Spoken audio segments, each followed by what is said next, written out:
I don't usually use digital cameras, but I thought as an experiment I would try out some photography with a really basic cheap mobile phone. This one, which has been lying around. I think mobile phones are a good place to start in photography. I use film cameras mainly, but it may surprise people, but I think phones are a good tool. I'm not a big user of mobile phones myself, never liked them, but I just use this one to receive calls. It's an Asia mobile phone.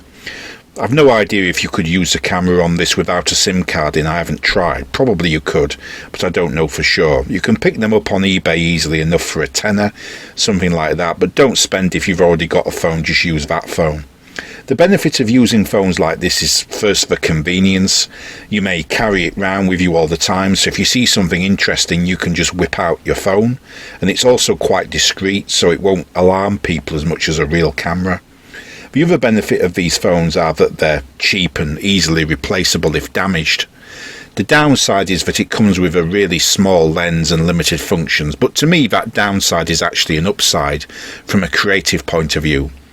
The limited functionality forces you to be inventive and creative in the way you use the phone, and you can take decent photos with a phone like this. You probably won't take great photos on a phone like this, a lot of it will come out as blurry, but I think it's a good exercise if you've got a phone lying around, and I'm going to show you how to take at least half decent photos with this type of phone, or at least I think they're decentish photos. It's in the eye of the beholder, I suppose.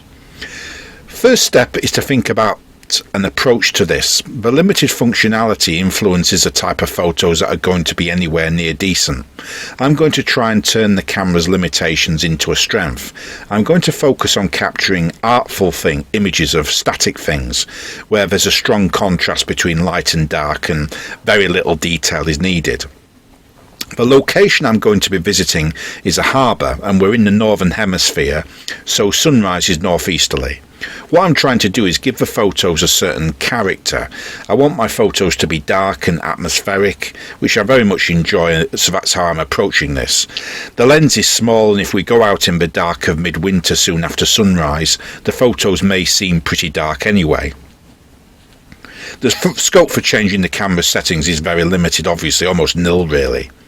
I'm stating the obvious here, but in case anybody isn't familiar with these concepts, the focal length is going to be very small, which again means very limited scope for adjustment of focus. On the phone, having looked at the settings, I've got two arrows in the corner of the screen that I can use to adjust focus. There are some other pre-settings that I'd like to talk about. First up is something called anti-flicker. The purpose of this is to ensure that the sensor accounts for flickering light that the naked eye may not detect but that could affect your photos. I set anti-flicker to 50 Hz in Britain because the grid frequency here is 50 cycles a second. What that means is that the camera will now operate at an exposure speed which is a factor of 1/50th of a second. It's that simple. Scene mode is a preset exposure mode, and the choice we have here is auto or night. This is fairly typical that you see on very basic cameras that help you get the right exposure. Exposure is a combination of exposure speed, known as shutter speed on cameras with shutters, and the aperture, which is basically the amount of lens open to light. The idea being that by selecting between auto and night, you're telling the camera how it should handle the light coming into the lens and the speed at which the light is captured in a photo. So which should I select, auto mode or night mode? Auto mode means you're letting the camera adjust automatically to the conditions. Night means the same thing, but the phone sensor lets more light in if you select this mode, so it's more appropriate for low light. We're in the middle of winter and we're going out in the early morning in low light, so you might think I'd select night. I'm not going to select that, I'm selecting auto mode. The reason is that I want atmospheric shots, so I want the camera to adjust itself to the conditions, but not let in more light. I would use night mode in other situations where I wanted to compensate for low light, but here I'm trying to be that bit more creative. The problem we have here is that because there's no separate exposure speed setting, it's all bundled into the scene mode setting. It's going to be quite hard to produce sharp images, and there probably will be some blurring because I'm going to be holding a small phone in a windy condition on what I assume is going to be a fairly slow exposure speed. Ideally what I'd like is a highish exposure speed, as that helps make the photos darker, because high speed means less light coming in and it would also help reduce blurring, but I don't think I'll have that luxury here. Next we have the white balance setting on the phone camera. This is an interesting one. The idea behind this is to help the phone sensor interpret something called colour temperature. For those who don't already know, when a photo is tinted with a certain colour, we call this a colour cast. So let's say you take a photo of somebody wearing a yellow jumper, and the photo comes out with the jumper as very bright yellow, unnaturally so. That's a colour cast effect. Sometimes photographers put colour cast in deliberately. For instance, if you want to photograph a kid blowing candles on a birthday cake, you might intentionally allow a colour cast effect to exaggerate the light, but usually a colour cast is an error by the photographer. What causes colour casts are the type of light that you're shooting in. Different light sources emit different coloured light, and this has an effect on how the colours appear in a photo. The colour of light is known as colour temperature. When we talk about colour temperature and colour casts, we're referring to the relative warmness or coolness of a colour. Orange is a warm colour and blue is a cold colour. Candles, for instance, emit a very warm orange coloured light, and tungsten or incandescent bulbs emit a warm yellow coloured light. By contrast, the colour of light in shaded areas or on an overcast day is a much cooler blue. The colour temperature of bright midday sun is fairly neutral, whereas the colour temperature of sunset is much warmer. What does this mean for your photos? If you take a photo in candlelight, the resulting image might end up with an orange colour cast, or a scene lit by a household lamp might end up with a warm yellow colour cast. Taking a photo in outdoor shade or in cloudy conditions produces a cool blue colour cast, so the colours in your photo will appear cooler or more blue than normal in those circumstances. This is a reason that when you take a photo of a snowy scene on an overcast day or under the shade of trees, the snow often appears blue in your photo, and something to take note of in that respect is that while the colour cast affects the entire photo, it's most noticeable in the white parts of the image, so you'll see it most in the sky or in snow and whatnot. As a general rule of thumb, the colour temperature of common light sources goes from warm to cool in the following order: candlelight, then sunrise sunset, then tungsten incandescent light bulbs, then fluorescent light bulbs, then clear sunny sky, then camera flash, which is fairly neutral, and then into bluish temperature, cloud, overcast sky, and shade. What that's telling us is that the warmest coloured light is candlelight and the coolest coloured light is shade. Clear blue sunny skies and the light from a camera flash are fairly neutral, so tend not to produce a warm or cool colour cast. We don't generally notice the different colour temperatures of light because our eyes automatically adjust for it.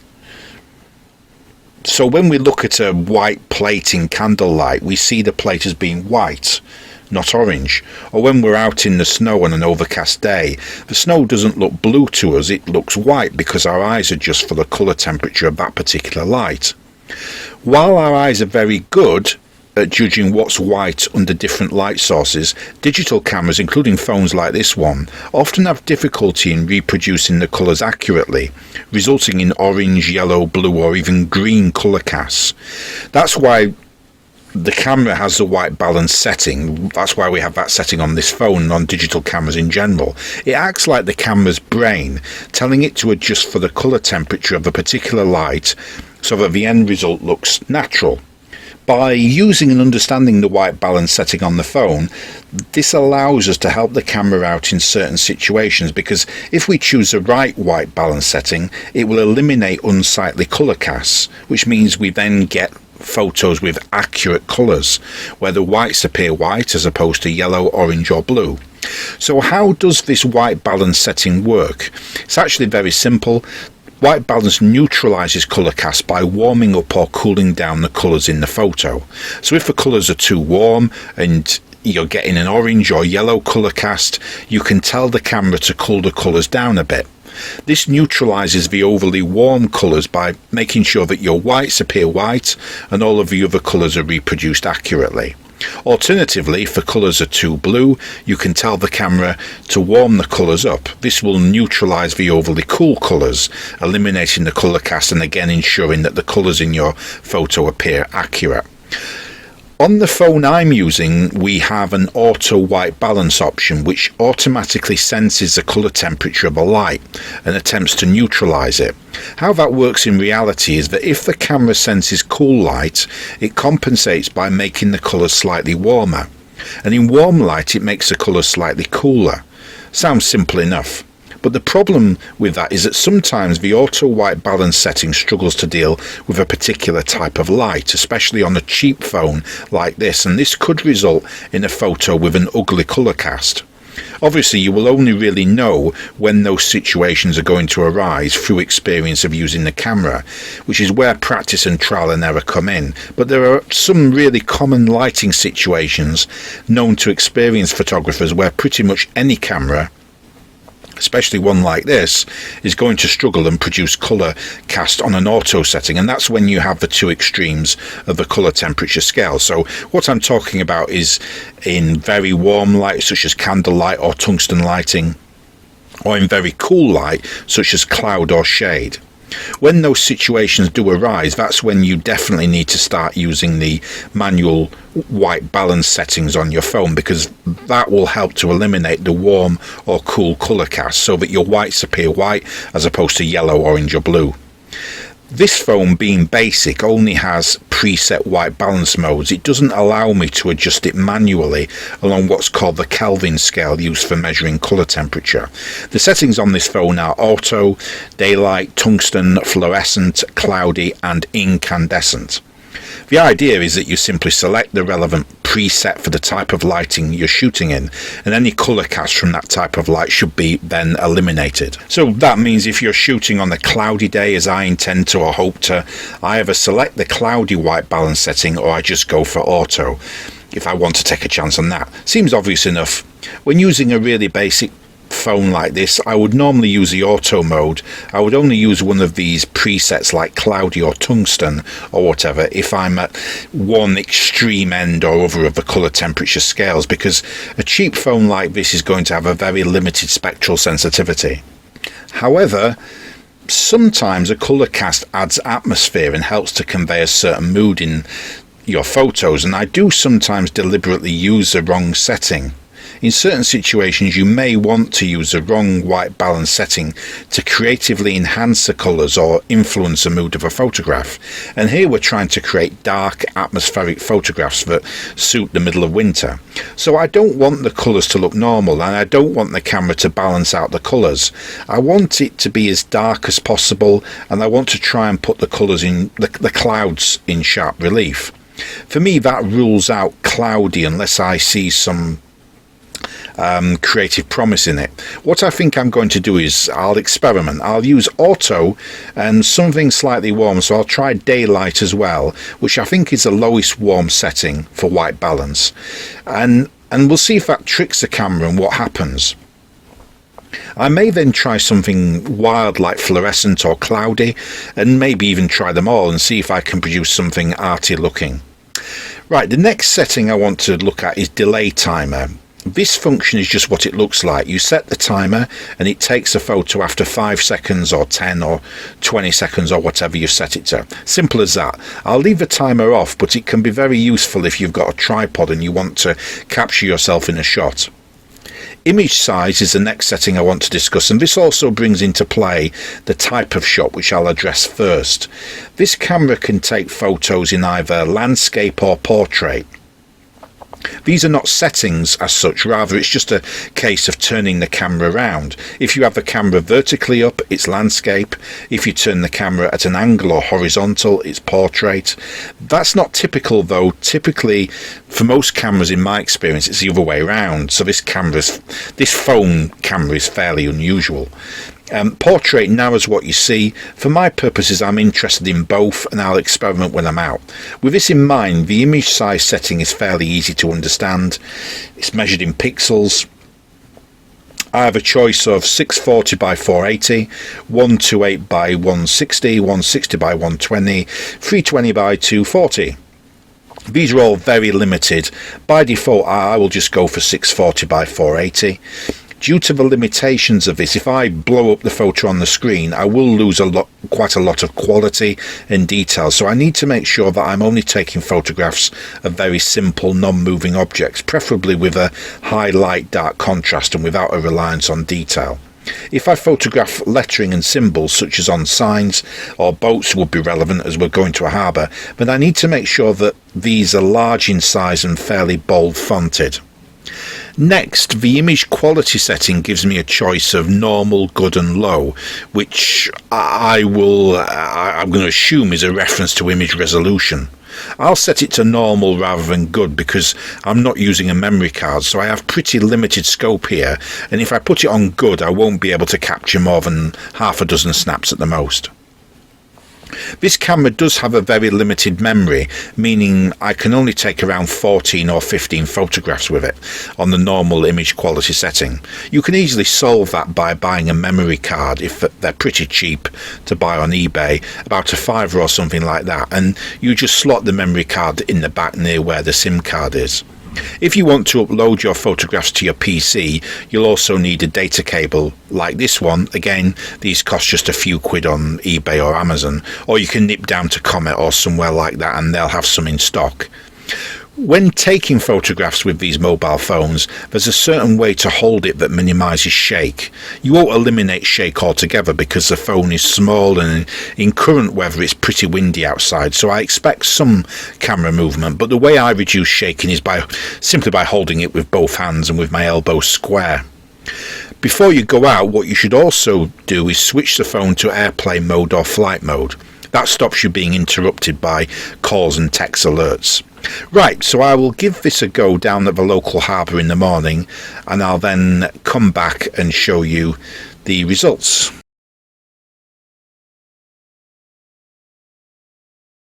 I went out to the harbour at about 7:30 this morning and waited around until first light, and I found there was a large dredger boat called the Gypsy Race, and I took some photos of that with the phone, and here they are. Indeed, you're looking at the first one I took.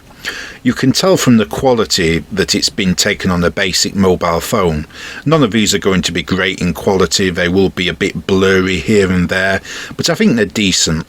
It wouldn't have worked with this camera for me to have photographed the whole boat. Instead I focused on specific parts of the boat such as the funnels and the aerials that would be photographically interesting, and I tried to introduce a contrast between light and dark, and on most of the photos I brought in the clouds. Where possible I moved in closer and I framed the shots using both landscape and portrait. You'll see that I also experimented with the white balance, so on one or two I've deliberately added the wrong white balance to create an artificial effect. This is the aerial mast aloft one of the funnels. I think this was taken in auto setting, and you can tell there's a little blueness in the cloud, but it's just a subtle hint. What I like about this one are the clouds and the light dark contrast. It's the exact effect I wanted, but the sharpness is not good. Even though the boat isn't moving at all, as it's just dry anchored in mud, I'm not surprised the sharpness isn't good, as it was windy and the exposure speed on the camera will be fairly slow. This next one has much better sharpness. It may be that I caught that at low wind so the camera didn't shake as much, but the poor sharpness reflects overall in these photos reflects really the technical limitations of a camera. There isn't much scope to mess around with the settings to improve it by changing exposure speed and whatnot. Possibly I could have changed focus a little or adjusted my position a bit. You'll notice about most of these that the object I'm photographing, in this case one of the boat funnels, is pretty central. In this one again I've used auto white balance mode, and I like the slight bluish hue to the clouds and the light dark contrast given by the funnel. Again, the sharpness could be better. Whether that's just me and I needed to adjust my position slightly or narrow the focus, I'm not sure. Again, in these next two images, the sharpness could be better. This is kind of the limitation you have with a basic phone like this. I like the light dark contrast and the way the sky is captured. It's very eerie and atmospheric.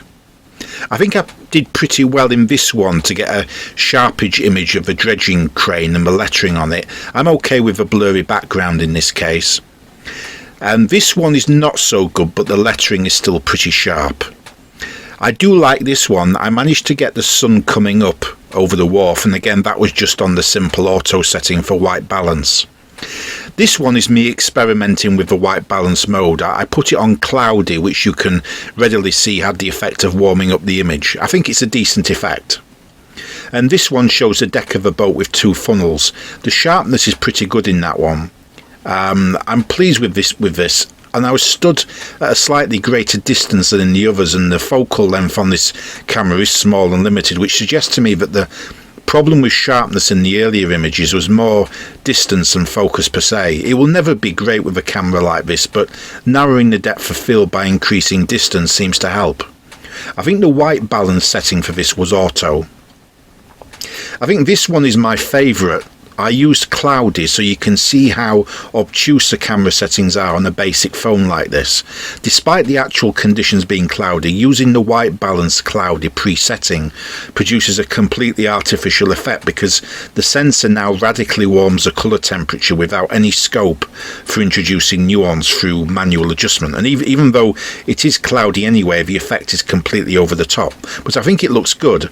The sharpness is decent for what I'm using, and I think the effect is good. Similar idea with this one. This time I used incandescent, and the result is this blue effect because the sensor is cooling the colour temperature. I really like this. Normally I would put the funnels in the centre, but here I've balanced them either side of the shot.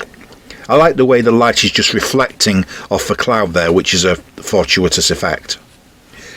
In this one, I've switched the white balance to, I'm not sure if it's fluorescent or tungsten, so you have a slightly lower warmness added to the shot than the last one. Again, you've got the light bouncing off the clouds, which makes it quite dramatic. I do like that.